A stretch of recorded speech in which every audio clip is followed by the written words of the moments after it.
চলে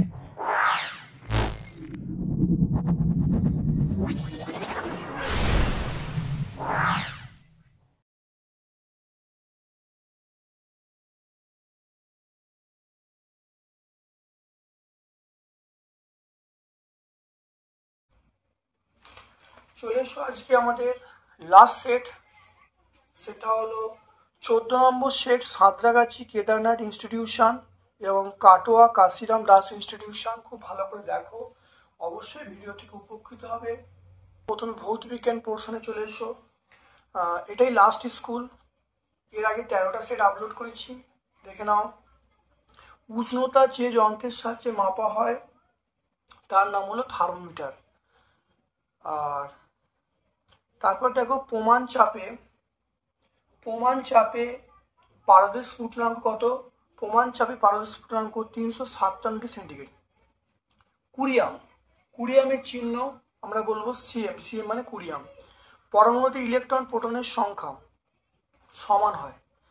এসআই পদ্ধতি তাপের একক আমরা বলবো জুল।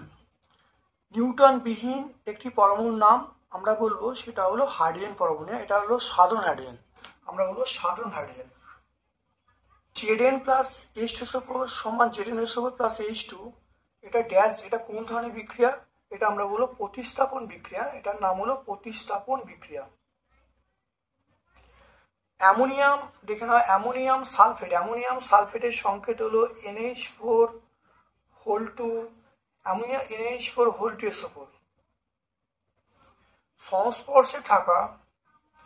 সংস্পর্শে থাকা দুটো বস্তুর মধ্যে তাপের আদান প্রদান হলে বস্তুর ড্যাশ আলাদা হবে, অবশ্যই তাপমাত্রা আলাদা হবে। এটা আমরা বলবো তাপমাত্রা আলাদা হবে। বরফ গলে ঝুলে তার 3-এর থেকে 1-এ চলে এসো। বরফ গলে জলে পরিণত হওয়ার সময় বরফের উষ্ণতার কোনো পরিবর্তন হবে না। তাহলে উষ্ণতার কোনো পরিবর্তন হবে না। শূন্য দেখে নাও, 1 ডিগ্রি সেন্টিগ্রেড মানে মনে রাখবে, 1 ডিগ্রি সেন্টিগ্রেড মানে আমরা বলবো 9/5 ডিগ্রি ফারেনহাইট। তাহলে 1 ডিগ্রি সেন্টিগ্রেড মানে 9/5 ডিগ্রি ফারেনহাইট। তারপর দেখো বরফের বাষ্পীভবনের লিনটা 537 ক্যালোরি পার গ্রাম বলতে কি বোঝো? জলের বাষ্পীভবনের লিনটা 537 ক্যালোরি পার গ্রাম বলতে বোঝায় 100 সেন্টিগ্রেড তাপমাত্রায় 1 গ্রাম বিশুদ্ধ জল সম্পূর্ণরূপে 100 ডিগ্রি সেন্টিগ্রেড তাপমাত্রায় বাষ্পে পরিণত হতে বাইরে থেকে 537 ক্যালোরি তাপ গ্রহণ করবে। তারপর দেখো হাতে স্পিরিট ঢাললে হাত ঠান্ডা হয় কেন? এটা অনেকবার হয়েছে, কেন টেক্সট বই 13 পেজে পাবো। স্পিরিট বা ইথার হলো উদ্বায়ী পদার্থ, হাত থেকে সঙ্গে সঙ্গে বাষ্পীত হয়, বাষ্পের জন্য প্রয়োজন লিনটা হাত থেকে সংগ্রহ করে, হাতটা তাপ হারায়, ফলে ঠান্ডা হয়ে যায়। টেক্সট বই 13 আমরা পাবো। তারপর চলে এসো অণু পরমাণুর মধ্যে দুটো পার্থক্য লিখতে বলছি। পরমাণু এবং অণু দেখো, পরমাণু মৌলের ক্ষুদ্রতম অবিভাজ্য কণা যা রাসায়নিক বিক্রিয়ায় অংশগ্রহণ করে তাকে পরমাণু বলে। অণু হলো মৌল বা যৌগের ক্ষুদ্রতম কণা, স্বাধীনভাবে থাকতে পারে অণু বলে। নাম্বার 2 হলো অণু সরাসরি রাসায়নিক বিক্রিয়ায় অংশগ্রহণ করতে পারে, পরমাণু অংশগ্রহণ করতে পারে না। ও দেখো পরমাণুর কোনো স্বাধীন সত্তা নেই, অণুর কিন্তু স্বাধীন সত্তা আছে। তারপরে দেখে নাও, চলে এসো শূন্যযোজী মৌল কাকে বলে উদাহরণ দিতে বলছে। নিষ্ক্রিয় গ্যাস বা নোবেল গ্যাসগুলি হিলিয়াম, আর্গন, নিয়ন, রেডন, জেনন, ক্রিপ্টন এগুলো রাসায়নিক বিক্রিয়ায় অংশগ্রহণ করে না বা অন্য কোনো মৌলের সঙ্গে যুক্ত হতে চায় না। এই মৌলগুলিকে আমরা বলবো নিষ্ক্রিয় গ্যাস বলবো বা যোজ্যতা শূন্যযোজী মৌল বলবো। তাহলে শূন্যযোজী মৌল বলতে এই মৌলগুলোকে আমরা বলবো। তাহলে এখানটা আমরা পুরোটা লিখে দেবো, লিখে দিলে কিন্তু উত্তর চলে আসবে। তারপর দেখো বাষ্পায়ন এবং স্ফুটনের পার্থক্য করতে পারি। বাষ্পায়ন এবং স্ফুটনের পার্থক্য, এখানে বাষ্পায়ন এবং স্ফুটনের পার্থক্য খুব ভালো দেখে নাও।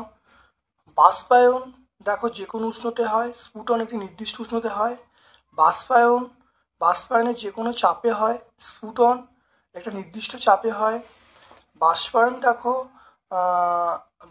বাষ্পায়নের ক্ষেত্রে তরলে উষ্ণতা কমে, আর স্ফুটনের ক্ষেত্রে তরলে উষ্ণতা স্থির থাকে। বাষ্পায়ন দেখো খুব ধীরে ধীরে হয়, আর স্ফুটন খুব দ্রুত সংগঠিত হয়। 9 নম্বর প্রশ্ন আবার সমতা বিধান করতে বলছি, দেখে নাও।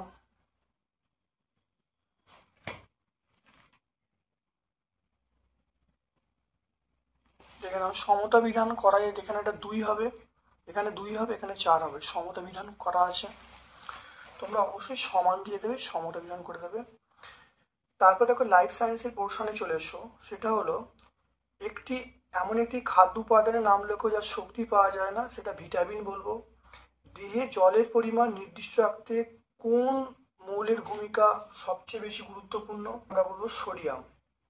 শিশুদের অপুষ্টিজনিত রোগের নাম, এটা বলবো শিশুদের অপুষ্টিজনিত রোগের নাম আমরা বলবো ম্যারাসমাস।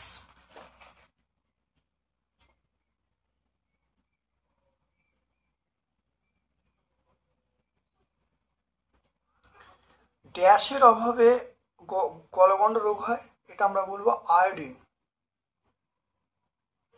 আয়োডিনের অভাবে গলগণ্ড রোগ হয়।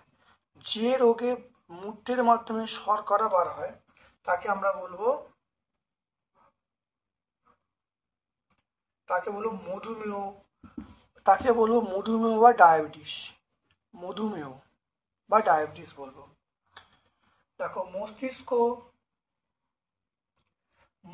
মস্তিষ্কের গঠন, রক্তের শর্করা পরিমাণ ঠিক রাখে, এটা বলবো জিঙ্ক। আইসক্রিমে আমরা কি বলবো, আইসক্রিমে থাকে কারাজিনান। তারপরে ফাইটোকেমিক্যাল, এটা হলো ফ্ল্যাভোনয়েড। আর ভিটামিন বি কমপ্লেক্স এর অভাবে কি হবে, সেটা হলো বেরি রোগ হবে। 4 দাগে র্যাকেট চলে এসছো। একজন ব্যক্তির বিএমআই কত হলে তুমি তাকে স্বাভাবিক মনে করবে? দেখে নাও, বিএমআই যদি 18.5 থেকে 25 হয় তখন এটা স্বাভাবিক। এটা আমরা টেক্সট বই 167 পেজে পাবো। টেক্সট বই 167। কোন খাদ্য উপাদানকে প্রোটিনবাচক খাদ্য বলে? এটা আমরা শর্করা বলবো, শর্করা বা কার্বোহাইড্রেট এটাকে বলবো। তারপর দেখো স্নেহ পদার্থে দ্রবীভূত ভিটামিনগুলির নাম, এটা হলো এ, ডি, ই, এগুলো ভিটামিন স্নেহ পদার্থে দ্রবীভূত। খাদ্য তন্তু সমৃদ্ধ খাবার খেলে কোন কোন রোগ সম্ভাবনা কমে যায়? যেগুলো কমে যায়, রক্তচাপ নিয়ন্ত্রণে থাকে, স্থূলত্ব কমে যায়, অন্ত্রের ক্যান্সার কমে যায়, কোষ্ঠকাঠিন্য দূর হয়। এটা আমরা টেক্সট বই 160 পেজে পাবো। টেক্সট বই 160-এ পাবো। পানিতে জলের ভূমিকা, দেখে নাও। জলের ভূমিকা তোমরা 178 দেখো, 1 নম্বর পয়েন্টটা বলবে, তারপর 2 নম্বর পয়েন্টটা বলবে, 3 নম্বর পয়েন্টটা তোমরা বলবে পানিতে ঘাম হওয়া এটা সৃষ্টি করে, দেহ থেকে অতিরিক্ত জল বার করে দেয়, এটা বলবে। খালি উদ্ভিদ দেহটা তোমরা বলবে না, এটা আমরা 178 পেজে বলবো। টেক্সট বই 178 পেজে বলবো। তাহলে 14 নম্বর স্কুলটা আমরা সম্পূর্ণ ব্যাখ্যা করলাম। আজকে আমাদের তাহলে সবগুলো সেট হয়ে গেল। আমার পক্ষ থেকে সকলকে ধন্যবাদ এবং শুভ কামনা জানাচ্ছি। Thank you.